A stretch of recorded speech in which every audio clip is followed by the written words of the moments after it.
My sister found her missing boyfriend, and I really wish she hadn't. By Insomnia Storyteller.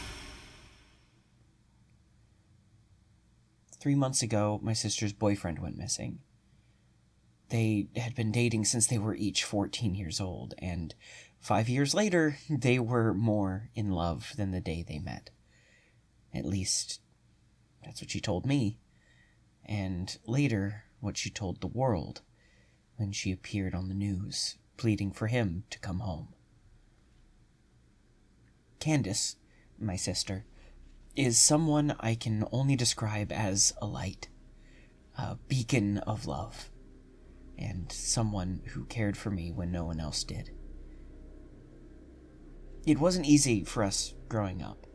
Our parents worked hard just to keep a roof over our head, and Candace made sure I was fed, safe, and entertained whenever I was left in her care. I'm only 3 years her junior, but that was enough for her to feel responsible for me. Looking back now, I'm amazed we didn't quarrel as sisters did, despite my constant, and sometimes nagging, presence in her life. When she met Morgan, he became a part of my life too. He would hang out with us, helping her care for me, and never raising an issue with me tagging along on their adventures. I loved him in the same way I would love a brother, and I'd like to think he loved me too. They were so deeply connected, you'd think that they'd been married for years. Candace would tell me how sweet he was, show me all the gifts he would bring her, and you could see her eyes light up whenever his car came down our driveway. That's why, when he stopped responding to her messages randomly 3 months ago, she knew something was wrong. It was hard to get the police involved. He was 19 and from a family more dysfunctional than our own. They thought he was a runaway, and despite Candace's pleas, they declined to raise any alarms until further evidence presented itself that something more tragic happened. This didn't stop her from posting on social media, eventually assembling a team of people who helped her search for her missing love. She went on the news, created a YouTube channel documenting everything she found, or didn't find. She was obsessed. Never once have I or will I blame her for that. Last night, Candace came into my room around 3 a.m., flipping on my light switch and waking me up without warning. Groggily, I shouted at her, "What are you doing? Get out!" "Liza, stop. You have to listen to me. I just got a text from Morgan." I sat up like a rocket, suddenly very, very awake. You what? From Morgan?" "Yes, well, not his phone, but a text from him. I know it's him. He says so." I sighed. "Candace, don't you think it could be...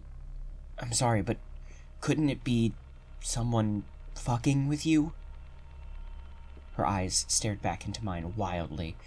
I thought so too, so I said, "Prove it."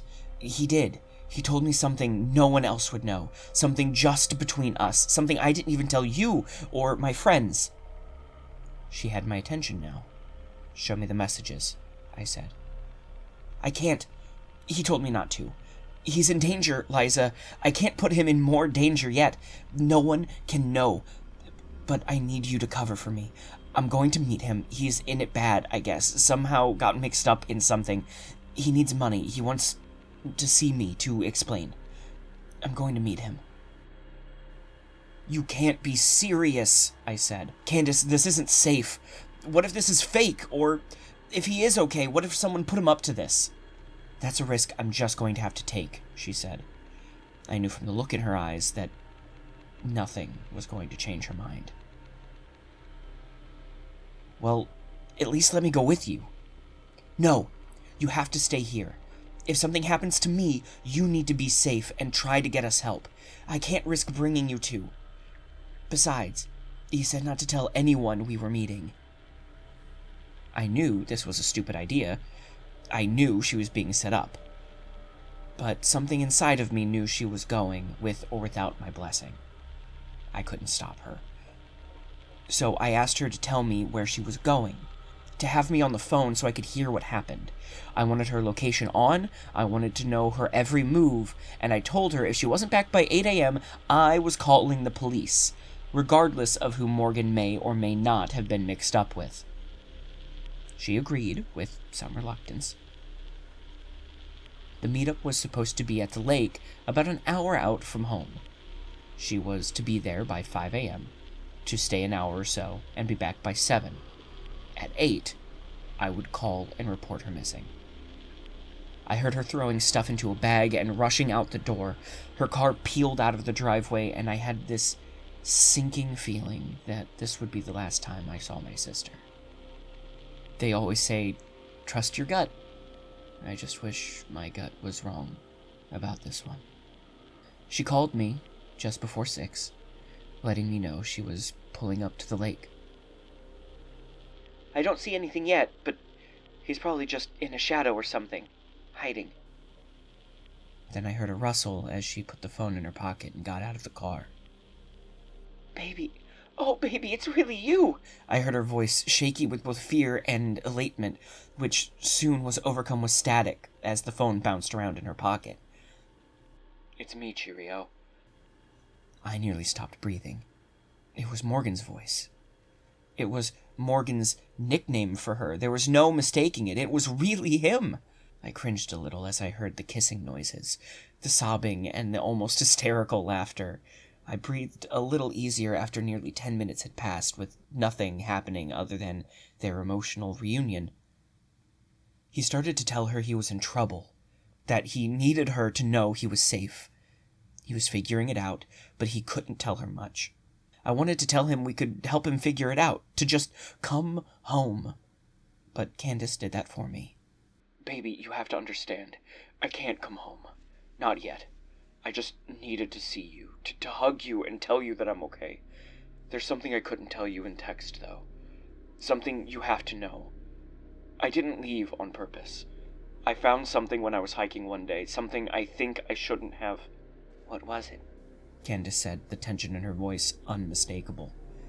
If I tell you, you have to promise to believe me, however crazy it may sound. Of course. Suddenly, the wind picked up. I could hear it howling around them. The panic rose in Morgan's voice. Shit, it followed me here. I thought I got away. I thought it was safe. Baby, you need to go. It's not safe for you here. Oh God, it's not... The phone was overcome with static. I couldn't make out any words, only voices rising louder and louder.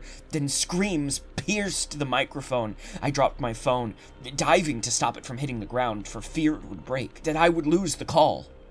I grabbed it and raised it to my ears again.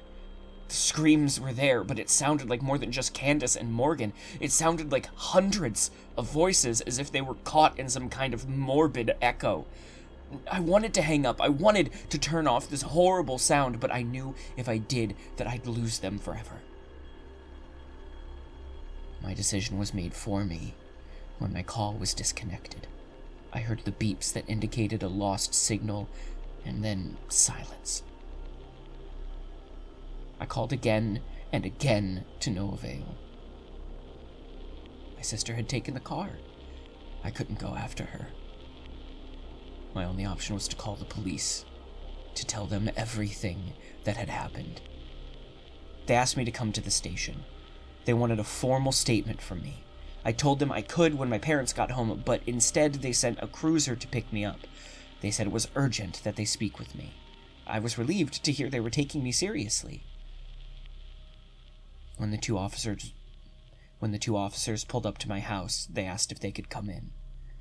They wanted to speak with me as soon as possible, and it would just be easier to talk here. I let them in.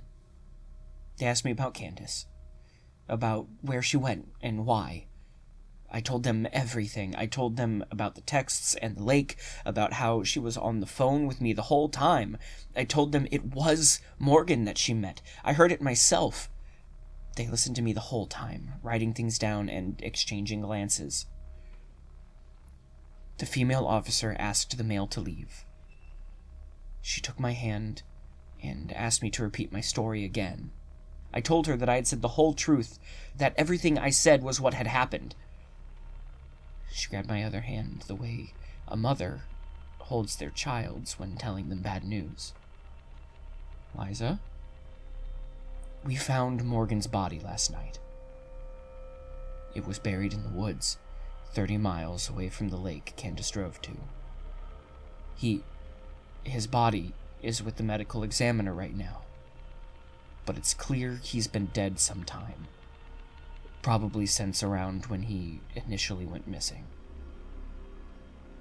I stared at her in utter disbelief. That can't be. I heard him, I stammered out, not believing what I was hearing. Look, I don't think you're lying. I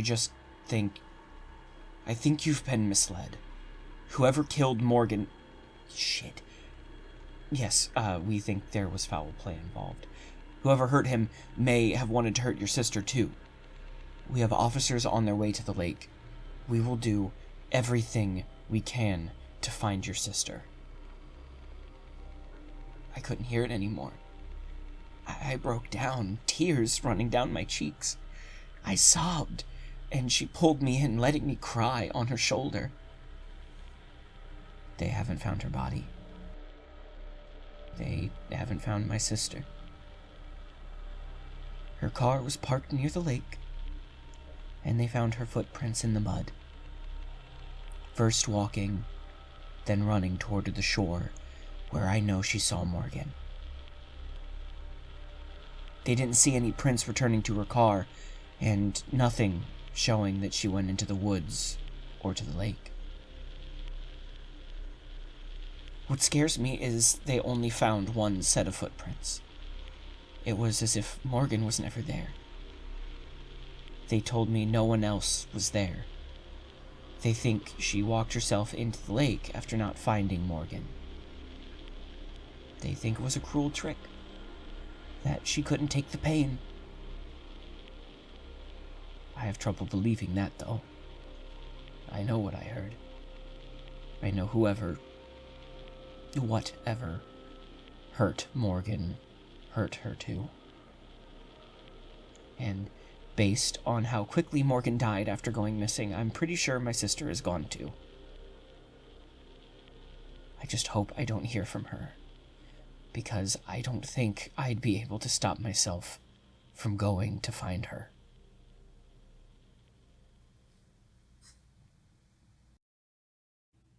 Hey everybody, thank you all for watching. It really means a lot. If you like what we do and you want to see more, please visit our page or click on the suggested video here on the screen. And please consider hitting those like and subscribe buttons. It does a ton to help us out. I also wanted to tell you that we've launched a Patreon. It does take a lot of time, energy, and a not insignificant amount of money to bring you all of this content. So if you enjoy our channel and would like to see us grow, please consider joining our Patreon. All of our patrons get a special listing here at the end of the video. Thank you so much for watching.